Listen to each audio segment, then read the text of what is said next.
সোনালী আঁশের সোনালী দিন দ্রুত ফিরে আসবে এমন আশা প্রকাশ করেছেন প্রধানমন্ত্রী শেখ হাসিনা। সকালে পাট দিবসের উদ্বোধনী অনুষ্ঠানে পাটকে কিভাবে লাভজনক শিল্পে পরিণত করা যায় সেদিকে নজর দিতে বলেছেন তিনি।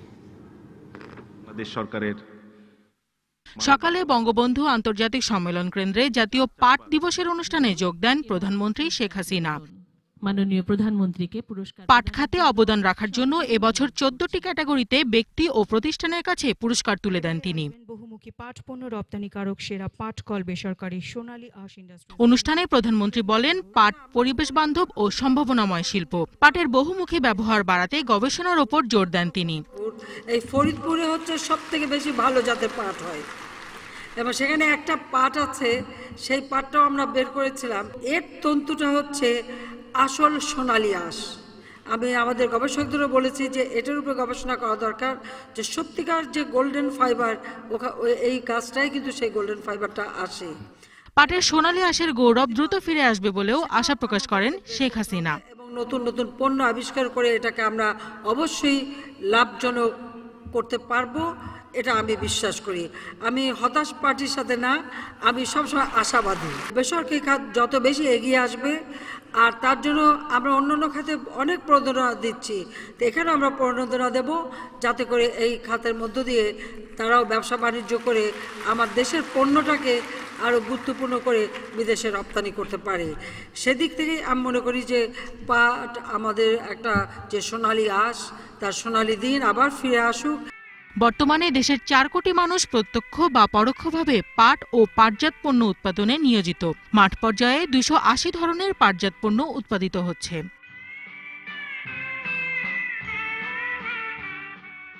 কোহেরিন ফারহানাস, ডিবিসি নিউজ ডেস্ক। সিঙ্গাপুরের মাউন্ট এলিজাবেথ হাসপাতালে চিকিৎসাধীন আওয়ামী লীগের সাধারণ সম্পাদক, সড়ক পরিবহন সেতুমন্ত্রী ওবায়দুল কাদেরের শারীরিক অবস্থার উন্নতি হচ্ছে। তার হৃদযন্ত্রের অবস্থা ও রক্তচাপ ধীরে ধীরে স্বাভাবিক হচ্ছে। সকালে সিঙ্গাপুরে অবস্থানরত বঙ্গবন্ধু শেখ মুজিব মেডিকেল বিশ্ববিদ্যালয় ও হাসপাতালের চিকিৎসক অধ্যাপক আবু নাসার রিজভী এসব তথ্য জানিয়েছেন। হার্টের কন্ডিশন, প্রেশার এবং হার্টবিট এগুলো খুব ভালো আছে এবং তারা চিন্তা করছে আগামী 2-1 দিনের ভিতর যে আর্টিফিশিয়াল মিনসগুলো আছে, যে ডিভাইসগুলো আছে, ওগুলো ওরা তুলে ফেলার চিন্তা করছে। পুরান ঢাকার চুড়িহাট্টায় অগ্নিকাণ্ডের ঘটনায় প্রথম ধাপে 15টি মৃতদেহ থেকে ডিএনএ প্রোফাইল তৈরি করা হয়েছে। এর মধ্যে 11 জনের পরিচয় জানা গেছে, বাকি 4 জনকে শনাক্ত করার প্রক্রিয়া চলছে। সকালে সিআইডি কার্যালয়ে আয়োজিত ব্রিফিংয়ে এ তথ্য জানিয়েছেন সিআইডির অতিরিক্ত ডিআইজি রেজাউল হায়দার। তিনি জানান, 48 জন দাবিদারের ডিএনএ নমুনা থেকে এই প্রোফাইল তৈরি করা হয়। 11 জনের মধ্যে 9 জনই পুরুষ, বাকি 2 জন নারী। তাদের নাম ফাতেমা জোহরা ও নাসরিন জাহান। এছাড়া দ্বিতীয় ধাপে 5টি অজ্ঞাত মৃতদেহের হাড় থেকে ডিএনএ পরীক্ষার কাজ চলছে। আগামী 2 সপ্তাহের মধ্যে ফলাফল পাওয়া যাবে। 67টি মৃতদেহ থেকে এ পর্যন্ত 257টি নমুনা সংগ্রহ করা হয়েছে।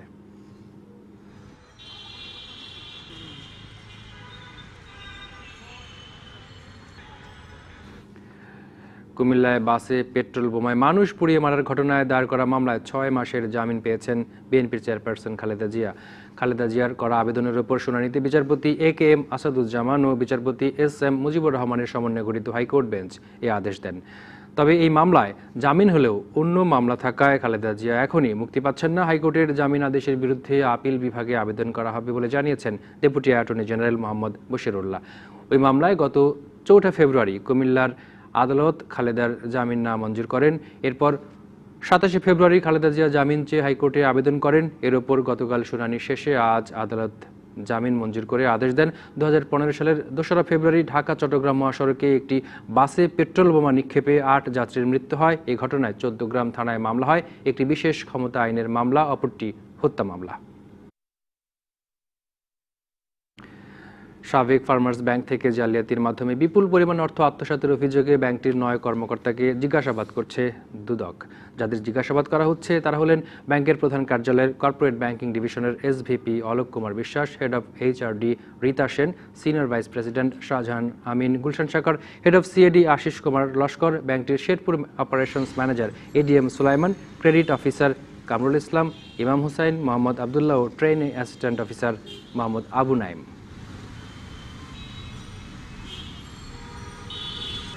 ছাত্রলীগ ছাড়া ডাকসু ও হল সংসদে কোনো সংগঠন পূর্ণাঙ্গ প্যানেল দিতে পারেনি। ছাত্রদল কেন্দ্রীয় সংসদে 25টি পদের মধ্যে 21টিতে, প্রগতিশীল ছাত্রজোট 23টিতে মনোনয়ন দিলেও বেশিরভাগ হলেই পূর্ণাঙ্গ প্যানেল দিতে পারেনি। ভয়ভীতির কারণে প্রার্থী দিতে না পারার অভিযোগ ছাত্রদল সহ অন্যদের। ছাত্রলীগ, ছাত্রদল, বাম ছাত্র সংগঠনগুলোর প্রগতিশীল ছাত্র জোট সহ 12টি সংগঠন তাদের প্যানেল ঘোষণা করে নির্বাচনী প্রচারণা চালাচ্ছে। ছাত্রলীগই কেন্দ্রীয় সংসদের 25টি পদে এবং 18টি আবাসিক হলের প্রত্যেকটিতে 13টি করে 234টি পদে তাদের পূর্ণাঙ্গ প্যানেল দিয়েছে। নির্বাচনে অংশগ্রহণ নিয়ে দোটানায় থাকা ছাত্রদল কেন্দ্রীয় সংসদের 25টি পদের মধ্যে 21টিতে প্রার্থী দিতে পারলেও হলগুলোতে পূর্ণাঙ্গ প্যানেল নেই তাদের।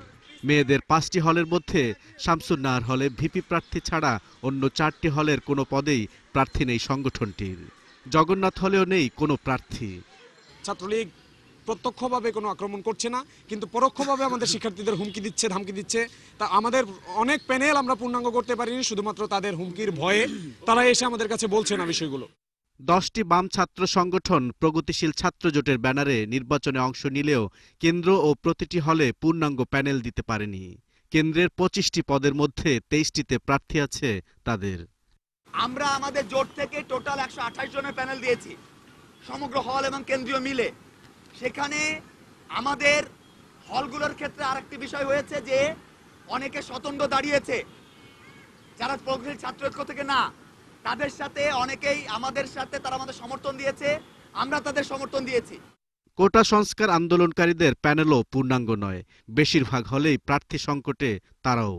যারাই ক্ষমতায় থাকে তারা বিশ্ববিদ্যালয়ে একটা দখলদারিত্ব ভূমিকা পালন করে, সেই জায়গা থেকে যারা হলে থাকে তারা একটা আতঙ্কের মধ্যে থেকে, ভয়ভীতি থেকে আসলে ইচ্ছা থাকা সত্ত্বেও অনেকে প্রার্থীরা হতে পারে। স্বতন্ত্র জোট কেন্দ্রে পূর্ণাঙ্গ প্যানেল দিলেও হলে তাদের কোনো প্রার্থী নেই। জাসদ ছাত্রলীগ, ছাত্র মৈত্রী, ইসলামী শাসনতন্ত্র, ছাত্র আন্দোলন সহ বাকি প্যানেলগুলোরও একই দশা। বুলবুল রেজা, ডিবিসি নিউজ, ঢাকা। এই মুহূর্তে ঢাকা বিশ্ববিদ্যালয়ে আছেন সহকর্মী বুলবুল রেজা। ডাকসু ও হল সংসদ নির্বাচনের খবর জানতে সরাসরি চলে যাচ্ছি তার কাছে। বুলবুল, জানাবেন বিশ্ববিদ্যালয় ক্যাম্পাসে নির্বাচনের আমেজ কেমন দেখছেন?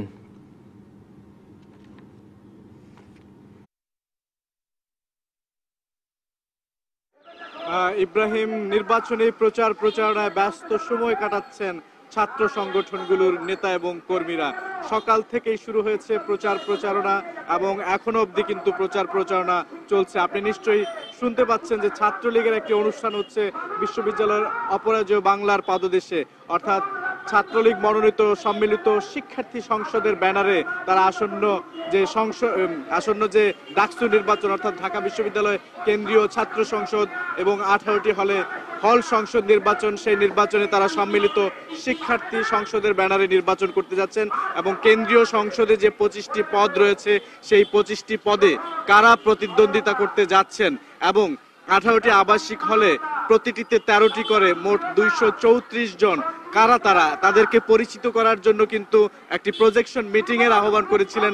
প্রজেকশন মিটিংটি অপরাজেয় বাংলার পাদদেশে দুপুরের দিকে শুরু হয়েছে এবং সেই অনুষ্ঠানটি এখনো শেষ হয়নি, যদিও আনুষ্ঠানিকভাবে যে 25 জন ছিলেন মূল প্যানেলে কেন্দ্রীয় সংসদে তাদেরকে পরিচিত করা হয়েছে, অর্থাৎ সভাপতি থেকে শুরু করে সদস্য পর্যন্ত কারা কোন পদে এবং সেই পদে কেন তাকে মনোনয়ন দেওয়া হয়েছে।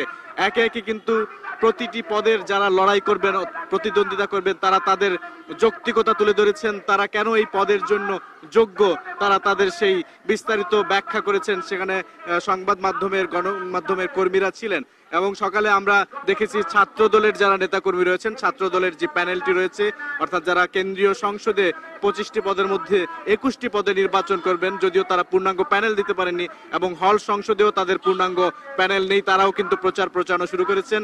গতকাল রাত থেকেই তারা আবাসিক যে হলগুলো রয়েছে সেই আবাসিক হলগুলোতে তাদের প্রচারণা চালাচ্ছেন। অন্যদিকে বাম ছাত্র সংগঠনগুলোর মোর্চা, প্রগতিশীল ছাত্র ঐক্য এবং সাম্রাজ্যবাদ বিরোধী যে ছাত্র ঐক্য, তারা 10টি বাম সংগঠন মিলে যে প্যানেলটি দাঁড় করিয়েছেন, তারাও পূর্ণাঙ্গ প্যানেল দিতে পারেননি কেন্দ্রে এবং হল সংসদে। তারাও কিন্তু গতকালকে আমরা দেখেছি তারা র্যালি করেছে, শেষে তারা আমাদের সাথে কথা বলেছিলেন যে এখন পর্যন্ত নির্বাচনের পরিবেশে তারা সন্তুষ্ট। যদিও ছাত্রদল অভিযোগ করেছিল যে তারা ক্যাম্পাস অর্থাৎ হলে তাদের সহাবস্থান না থাকলেও তারা ক্যাম্পাসে প্রচারণা তারাও বাধার সম্মুখীন হননি। একটু আগে আমরা ছাত্রদলের সাথে কথা বলেছিলাম, তারা আমাদেরকে যেমনটা জানিয়েছে যে একটি হলে বিজয় ৭১ হলে তারা লিফলেট বিতরণ করতেছিলেন, তখন তাদেরকে বাধা দেওয়া হয়েছে। একটু পরে তারা আনুষ্ঠানিকভাবে আমাদের সাথে কথা বলবেন, যদিও তারা আমাদেরকে ফোনে জানিয়েছিলেন। আর বাকি যে সংগঠনগুলো রয়েছে এর মধ্যে স্বতন্ত্র জোট অর্থাৎ ঢাকা বিশ্ববিদ্যালয়ের সাধারণ শিক্ষার্থীদের নিয়ে একটি জোট হয়েছে, স্বতন্ত্র জোট। সেই জোটের একটি পূর্ণাঙ্গ প্যানেল রয়েছে শুধুমাত্র কেন্দ্রীয় সংসদে, এবং হল সংসদ যেটি রয়েছে সেই হল সংসদে তাদের পূর্ণাঙ্গ প্যানেল নেই। তারাও কিন্তু যতটা প্রচারণা সরাসরি করছেন, তারা কিন্তু সোশ্যাল মিডিয়াতে খুবই অ্যাক্টিভ ভাবে তারা এই প্রচারণা চালাচ্ছেন। অন্যদিকে ইসলামী শাসনতন্ত্র ছাত্র আন্দোলন নামে একটি সংগঠন রয়েছে, তারাও প্যানেল দিয়েছেন, এবং স্বতন্ত্রভাবে ২১ জন ভিপি প্রার্থী রয়েছেন। এদের মধ্যে সবাই কিন্তু যার মতো করে মধুর ক্যান্টিন থেকে শুরু করে কলাভবন, কার্জন হল, সমাজ কল্যাণ ইনস্টিটিউট, আইবিএ, এই সমস্ত এলাকায় অর্থাৎ বিশ্ববিদ্যালয়ের যে ক্যাম্পাস রয়েছে পুরো ক্যাম্পাসেই তারা আসলে প্রচারণা চালাচ্ছেন। এই মুহূর্তে আমরা দেখেছি যে পুরো ক্যাম্পাস আসলে ছেয়ে গেছে সাদা কালো ব্যানারে, যদিও রঙিন পোস্টার ব্যবহার করা নিষিদ্ধ রয়েছে। তো ইব্রাহিম, এখন পর্যন্ত আমার কাছে ছিল এই সর্বশেষ ঢাকা বিশ্ববিদ্যালয় থেকে আসন্ন ডাকসু হল সংসদ নির্বাচনের প্রচারণার খবরাখবর। বুলবুল, অসংখ্য ধন্যবাদ যোগ দেওয়ার জন্য। সহকর্মী বুলবুল রেজা জানাচ্ছিলেন ডাকসু নির্বাচনের খবর।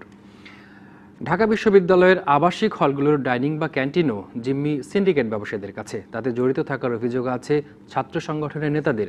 ছাত্র নেতাদের ফ্রি খাওয়ার সংস্কৃতি, ক্যান্টিনে ভর্তুকির অভাব সহ অভিযোগ আছে প্রশাসনের উদাসীনতা নিয়েও। ঢাকা বিশ্ববিদ্যালয়ের আবাসিক হলগুলোর খাবারের মান নিয়ে শিক্ষার্থীদের ক্ষোভের শেষ নেই। ডাইনিংয়ের খাবারের মান এতটাই নিম্নমানের ও স্বাধীন যে অনেকেই এখানে খেতে চান না। যারা খাচ্ছেন তারা অনেকটাই বাধ্য হয়ে খান। ভাত, ছোট এক টুকরা মাছ বা মাংস এবং হলুদ রঙের পাতলা ডাল হলের ডাইনিংয়ের খাবার মেনু, যা প্রায় প্রতিদিনই থাকে, চলে মাসের পর মাস, এমনকি বছর ধরেও। অপরিষ্কার ছিল, অপরিচ্ছন্নতা ছিল, খাবারের মধ্যে অনেক কিছু পাওয়া যেত, ইভেন আপনার ময়লা আবর্জনা, পোকা, এগুলো পাওয়া যেত। দেখা যেত যে ডাল কোনটা আর কোনটা পানি, আমাদের খাবার প্লেট ধোয়ার পানি সেটা বোঝা যেত না। শিক্ষার্থীদের অভিযোগ, বেশিরভাগ ডাইনিং ম্যানেজার বাজারে কম মূল্যে পাওয়া নিম্নমানের তরকারি, মাছ বা মাংস সংগ্রহ করেন। অস্বাস্থ্যকর পরিবেশে তৈরি হওয়া এই খাবারে পুষ্টিগুণ কতটুকু আছে তা নিয়েও আছে নানান অভিযোগ। অধিকাংশ পচা বাসি, যত কম দামে পাওয়া যায় কি লোয়েস্ট মানের যে খাবারগুলো, এগুলো ওরা কিনে নিয়ে আসে রান্না বান্না করে, যার কারণে ওদের কষ্ট কম হয়, কিন্তু আমাদের খাবারের মানটা ভালো না। আমাদের দাম অনুযায়ী আমরা খাবারটা পাইতেছি না। তরকারি তো বেশি রান্না করা হতো না, একটু কাঁচা থাকতো, সবজিগুলো খেতে পারতাম না, আর ডাল তো দূরের কথাই, পেটের পেঁয়াজনিত রোগটা হইতো। ফার্স্ট হলে এসেছিলাম তখন আমার ওজন 59 কেজি ছিল, এখন আমার ওজন 53 কেজি আছে, 6 কেজি কমে গেছে আমার ওজন। এটা আমি নিজে একটা এক্সাম্পল।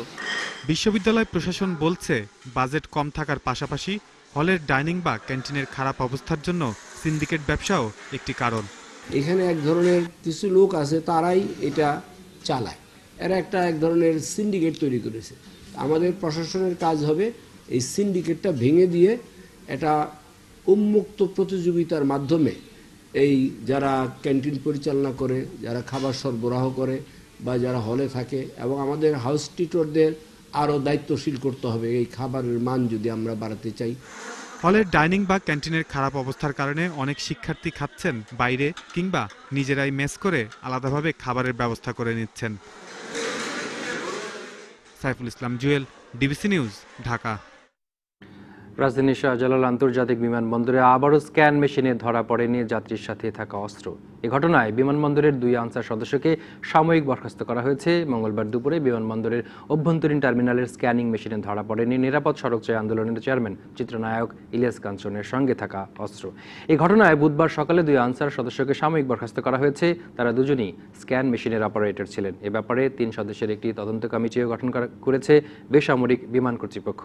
জানা গেছে, মঙ্গলবার দুপুরে নভো এয়ারের একটি ফ্লাইটে চট্টগ্রাম যাওয়ার সঙ্গে পথে আগ্নেয়াস্ত্র নিয়ে যান ইলিয়াস কাঞ্চন।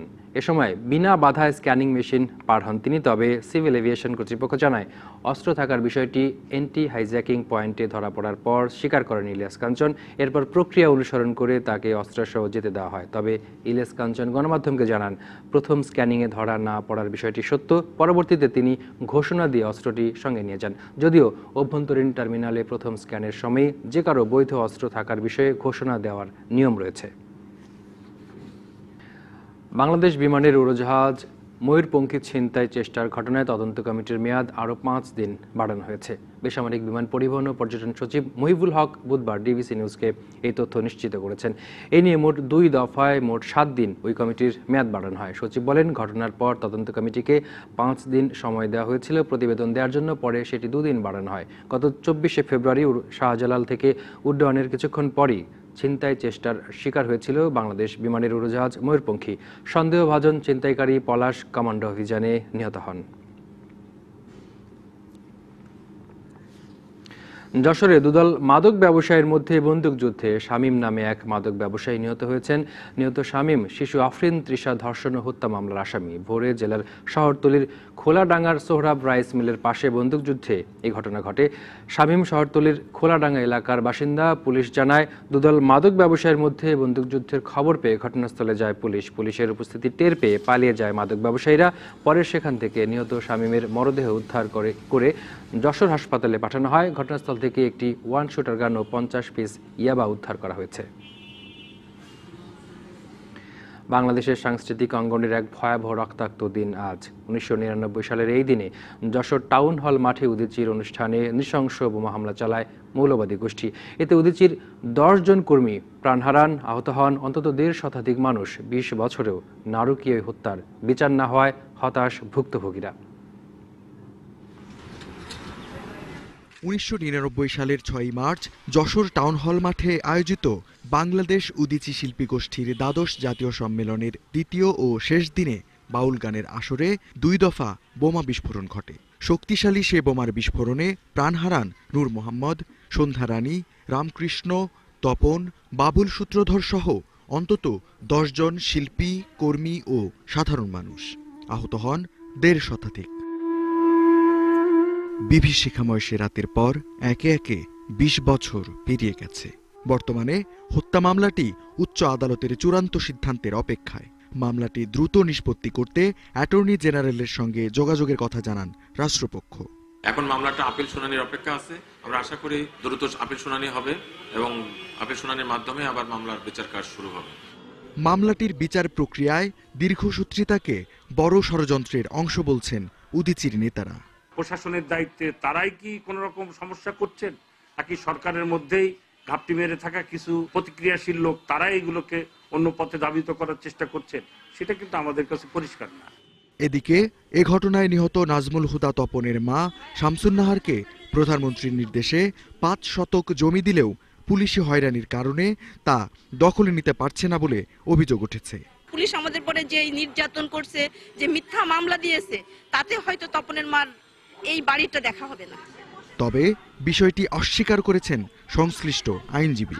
আমাদের নলেজে এরকম কোনো কিছু নেই। যদি ওনারা উপযুক্ত কোনো ডকুমেন্টস মাননীয় আদালতে দাখিল করেন, প্রাইম মিনিস্টারের দপ্তর থেকে বা উপযুক্ত কোনো অথরিটির কাছ থেকে তারা বৈধভাবে কোনো কাগজপত্র পেয়েছেন কিনা।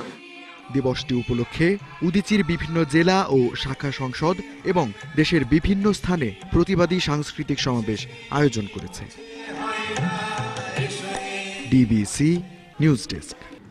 100 শয্যার হলেও 50 শয্যার অর্ধেক জনবল নিয়ে চলছে বাগেরহাট সদর হাসপাতাল। সংকট নিরসনে দ্রুত শূন্য পদ পূরণের আশ্বাস দিচ্ছেন জেলা সিভিল সার্জন।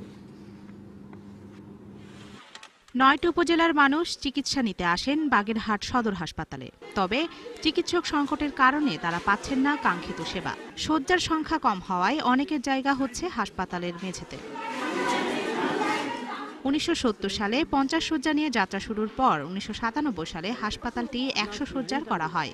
তবে বাড়েনি চিকিৎসক ও কর্মকর্তা কর্মচারী, ফলে ভোগান্তি বাড়ছে সেবা নিতে আসা রোগী ও স্বজনদের। শিশু হসপিটাল থাকা সত্ত্বেও শিশু বিশেষজ্ঞ কোনো ডাক্তার এখানে নাই। একটা ডাক্তার মনে করেন যে এতগুলো রোগীকে কিভাবে চিকিৎসা দেবে। ডাক্তার আসলে তো একবার আসে, সেদিনের মধ্যে একবারই বলি, সারা দিনের মধ্যে রাতের মধ্যে আর আসে না। হাসপাতালটিতে চিকিৎসকের 24টি পদের মধ্যে 11টি শূন্য, আর কর্মকর্তা কর্মচারীদের 17টি পদও রয়েছে শূন্য।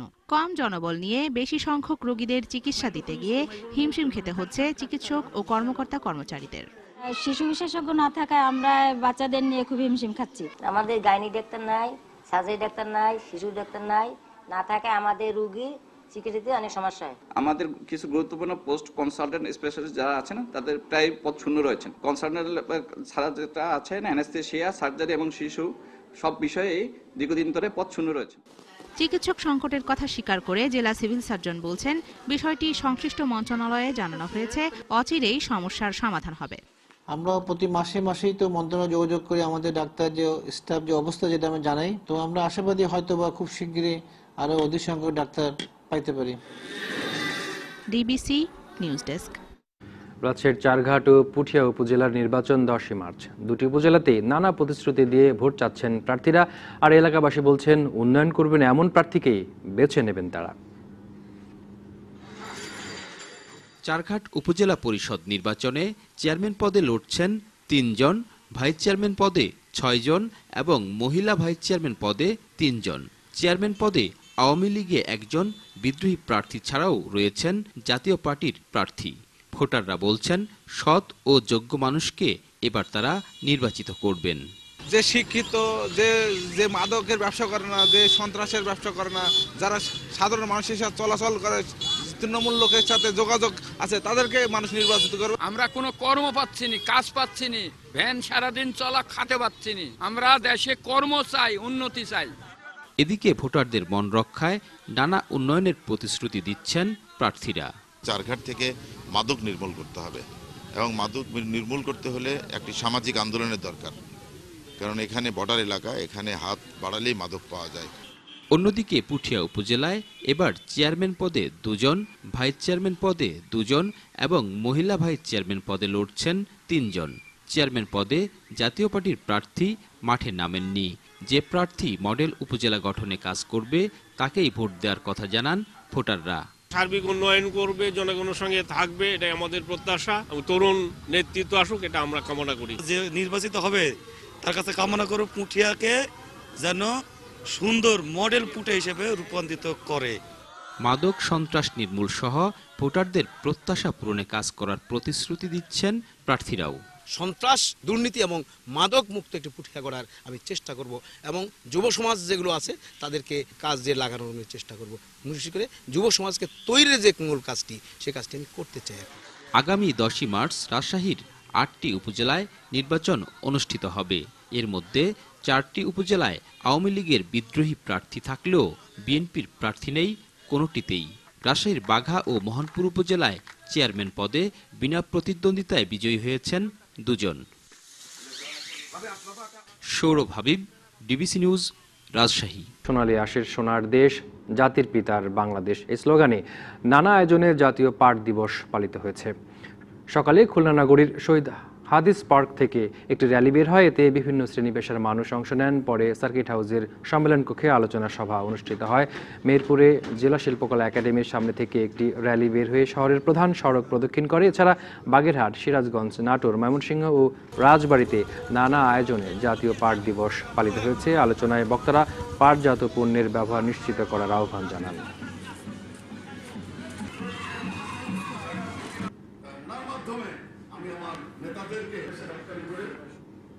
8 মার্চ আন্তর্জাতিক নারী দিবস উপলক্ষে দেশের বিভিন্ন জেলায় মানববন্ধন কর্মসূচি পালন করা হয়েছে। সবাই মিলে ভাবো, নতুন কিছু করো, নারী পুরুষ সমতায় নতুন বিশ্ব গড়ো প্রতিপাদ্যে বাগেরহাটে জেলা প্রশাসন, মহিলা বিষয়ক অধিদপ্তর সহ বিভিন্ন সংস্থার আয়োজনে মানববন্ধন কর্মসূচি পালন করা হয়। এদিকে নারী দিবস উপলক্ষে ব্রাহ্মণবাড়িয়ায় মানববন্ধন করেছে জাতীয় মহিলা সংস্থার ব্রাহ্মণবাড়িয়া শাখা। এ সময় বক্তারা বলেন, দেশের উন্নয়নে অর্ধেক জনগোষ্ঠীর নারীকে এগিয়ে নিতে হবে। এছাড়া পঞ্চগড়, জামালপুর, ঝালকাঠি, গোপালগঞ্জ ও রাজবাড়ীতে দিবসটি উপলক্ষে মানববন্ধনের আয়োজন করা হয়।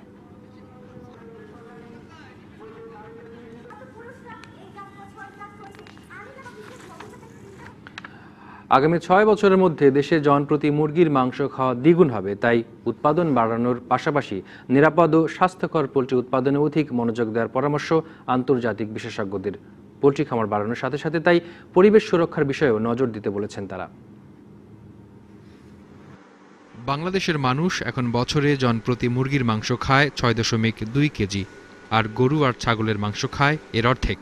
ডিম খায় বছরে গড়ে ৯০টি। ২০২৫ সাল নাগাদ জনপ্রতি পোলট্রির মাংসের চাহিদা দাঁড়াবে ১০ কেজির উপরে। ডিম খাবে বছরে ১২০টি। চাহিদার যোগান দিতে এখনকার ৭০,০০০ বাণিজ্যিক খামার বেড়ে হবে ১,২৫,০০০-এ। পোলট্রি খাতের এই অগ্রগতিতে সন্তোষ জানিয়েছেন ওয়ার্ল্ড পোলট্রি সায়েন্স অ্যাসোসিয়েশনের প্রেসিডেন্ট।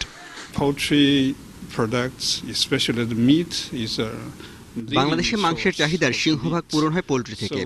বৈজ্ঞানিক পদ্ধতি অনুসরণ করে ক্রেতার জন্য নিরাপদ ও স্বাস্থ্যকর পোলট্রি নিশ্চিত করতে হবে। আর ব্রয়লার মুরগির ওজন ২ থেকে ২.৫ কেজি হওয়ার পরেই জবাই করা উচিত। এতে মাংসের মান এবং স্বাদ দুটোই ভালো হয়। তবে ভারতের এই বিশেষজ্ঞ মনে করেন এখন সময় এসেছে বাংলাদেশের পোলট্রি খাতের পুনর্গঠনের।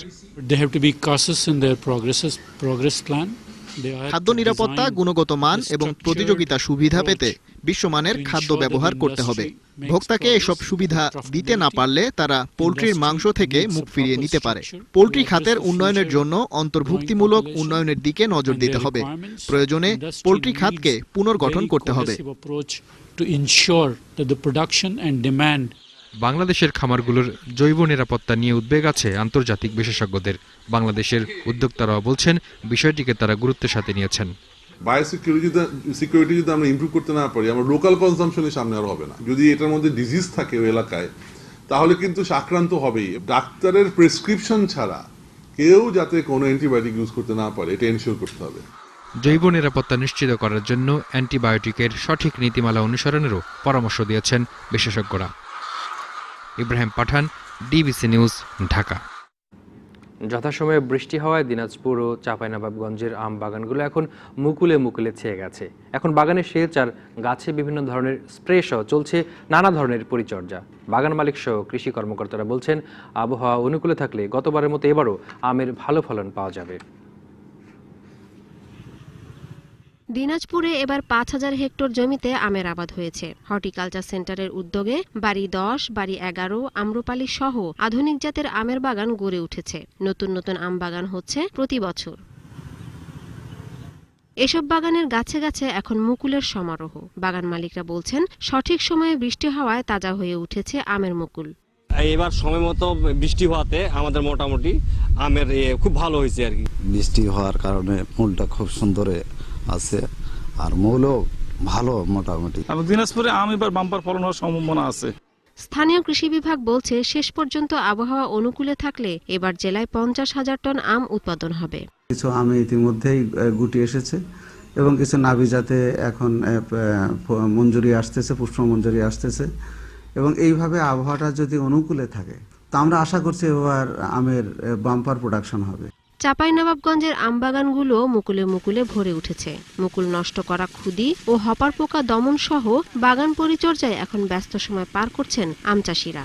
যখন বীজ মুকুল ফুটে তখন অনেক সময় আমরা সন্ধ্যাও লাগাই যায় বীজ দিতে।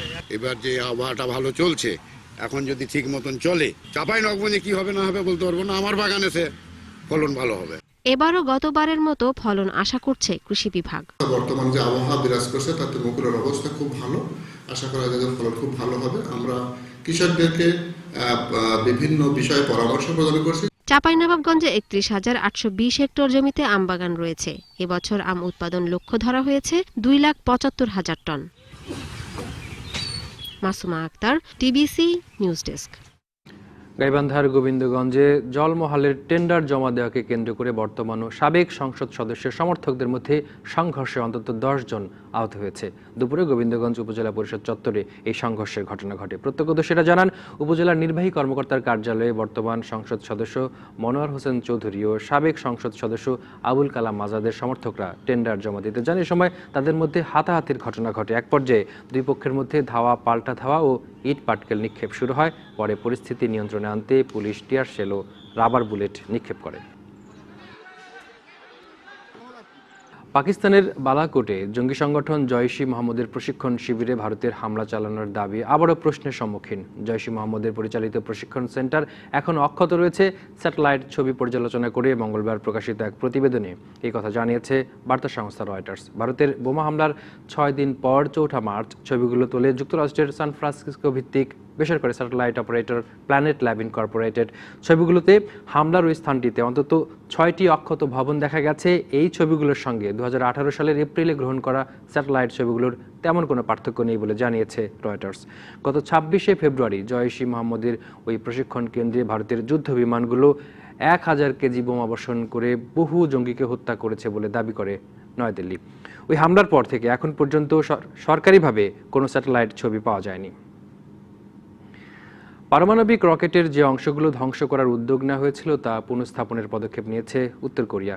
স্থানীয় সময় মঙ্গলবার দক্ষিণ কোরিয়া ও যুক্তরাষ্ট্রের গণমাধ্যমগুলো স্যাটেলাইটের মাধ্যমে তোলা ছবির ভিত্তিতে এমন তথ্য প্রকাশ করেছে। ভিয়েতনামের হ্যানয়ে প্রেসিডেন্ট ডোনাল্ড ট্রাম্প ও উত্তর কোরিয়ার সর্বোচ্চ নেতা কিম জং উনের বৈঠকের 2 দিন পর স্যাটেলাইটের মাধ্যমে এই ছবিগুলো তোলা হয় বলেও গণমাধ্যমগুলোতে প্রকাশ পেয়েছে। এর আগে পরমাণু নিরস্ত্রীকরণ না করলে উত্তর কোরিয়ার উপর নিষেধাজ্ঞা বাড়ানোর হুঁশিয়ারি দেন মার্কিন নিরাপত্তা উপদেষ্টা জন বোল্টন। মার্কিন গণমাধ্যমে দেওয়া সাক্ষাৎকারে তিনি আরও বলেন, হ্যানয়ে 2 নেতার বৈঠকের পর পরমাণু নিরস্ত্রীকরণে পিয়ংইয়ং কোন ধরনের পদক্ষেপ নেয় তা দেখার অপেক্ষায় রয়েছে ওয়াশিংটন। এবার জানাবো এসএলএম গ্রুপ খেলার খবর।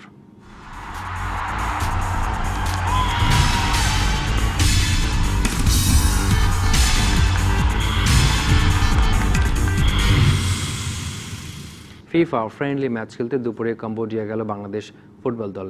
23 সদস্যের দলের সঙ্গে কোচ ও টিম অফিসিয়াল রয়েছেন। বেলা 12টায় কম্বোডিয়ার উদ্দেশ্যে রওনা হয়েছেন জাতীয় ফুটবলাররা। স্বাগতিক কম্বোডিয়ার বিপক্ষে একমাত্র প্রীতি ম্যাচটি হবে 9 মার্চ। এই ম্যাচে জয়ী লক্ষ্য জাতীয় ফুটবলারদের। ফিফা র্যাঙ্কিংয়ে 192, বাংলাদেশ আর কম্বোডিয়ার অবস্থান 172। তাই ম্যাচ জিতলেই র্যাঙ্কিংয়ে কিছুটা উপরে ওঠার সুযোগ থাকবে বাংলাদেশের। কম্বোডিয়ার বিপক্ষে ম্যাচ খেলতে কোনোরকম অনুশীলন ক্যাম্প করেনি জাতীয় দল। খেলোয়াড়রা ব্যস্ত ছিলেন পেশাদার লিগে। তাই কোচ মনে করেন ক্যাম্প না হলেও খেলোয়াড়রা নিজেদের সেরাটা দেওয়ার মতোই অবস্থায় রয়েছেন। ওই ম্যাচ শেষে দেশে ফিরে কদিনের মধ্যে কাতারে অনুশীলন ক্যাম্প করতে যাবে জাতীয় দল। এ মাসেই অনূর্ধ্ব 23 দলের এএফসি বাছাইয়ের খেলা রয়েছে বাহরাইনে। পুরো দমে অনুশীলন করলেও দ্বিতীয় টেস্টে অনিশ্চিত মুশফিকের খেলা। ওর লিগামেন্ট এরিয়ায় এখনও আছে ব্যথা, জানালেন হেড কোচ স্টিভ রোডস। তবে সামান্য সুযোগ থাকলেও ওয়েলিংটনে খেলবেন মুশি। বেসিন রিজার্ভের উইকেট গ্রিন টপ, তবে দেখে শুনে খেলতে পারলে রানের জন্য মন্দ না, বলছেন স্টিভ রোডস। কোচের সাথে একমত তাইজুলও। হ্যামিল্টনের মতো ফ্ল্যাট হবে না ওয়েলিংটনের উইকেট। গ্রিন পিচের সাথে বাড়তি বাতাস, সুইং, মুভমেন্ট, পেস আর এক্সট্রা বাউন্স। আগে থেকেই নিজেকে তৈরি করছেন মুশফিকুর রহিম। চোটের কারণে প্রথম টেস্ট মিস করেছেন। তবে বেসিন রিজার্ভ বলেই মুশির খেলার মনে উস্কানি। তবে ওর খেলা নিয়ে এখনো কোচের মনে সংশয়। মুশি আজকে অনুশীলন করেছে, তবে ওর লিগামেন্টের ব্যথা এখনো সারেনি। দ্বিতীয় টেস্টে ওর খেলা নিয়ে কোনো ভালো খবর দিতে পারছি না, তবে মুশির জন্য আমরা শেষ পর্যন্ত অপেক্ষা করব। গেল নিউজিল্যান্ড সফরে এই ওয়েলিংটনেই সাকিবের সাথে মুশফিকের রেকর্ড পার্টনারশিপ। ইনজুরির কারণে এবার দলের সাথে নিউজিল্যান্ডই আসতে পারেননি সাকিব। মুশফিকের খেলা নিয়েও শঙ্কা। কোচ বলছেন ব্যাকআপ ক্রিকেটার সৌম্য লিটনে ভরসা রাখছেন রোডস। আর যদি দ্বিতীয় টেস্টে খেলতে পারেন মুশি, তাহলে তো দল নির্বাচনে হবে মধুর সমস্যা। মুশফিক ছাড়া দলের সবাই ফিট। আজকে তামিম হালকা অনুশীলন করেছে, তবে ওকে নিয়ে চিন্তার কিছু নাই। যদি মুশফিক শেষ পর্যন্ত খেলতে পারে তাহলে স্কোয়াড নিয়ে আমরা সমস্যায় পড়ব, আর এমন সমস্যা আমি সবসময় চাইব। টাইগার কোচ বলছেন বেসিন রিজার্ভের উইকেটে পেস আর বাউন্স থাকবে দুটোই। হ্যামিল্টনের মতো মোটেও সহজ হবে না। রোডসের সাথে একমত স্পিনার তাইজুল। বলছেন উইকেট একেবারেই সবুজ, তবে শেষ পর্যন্ত অপেক্ষা করতে চান তাইজুল। ওই উইকেটটা যখন দেখছিলাম তো প্রথম দিনটা একটু গ্রিনই ছিল, কিন্তু দ্বিতীয় দিন থেকে আসলে উইকেটের বিহেভটা চেঞ্জ হয়ে গেছিল। আর এখানে এখনও ওইখানকার তুলনায় এখানে একটু গ্রিনটা বেশি। তো 2 দিন পর কি হবে এটা আসলে বলা টাফ। হাসান মাহাদি, ডিবিসি নিউজ, ওয়েলিংটন, নিউজিল্যান্ড।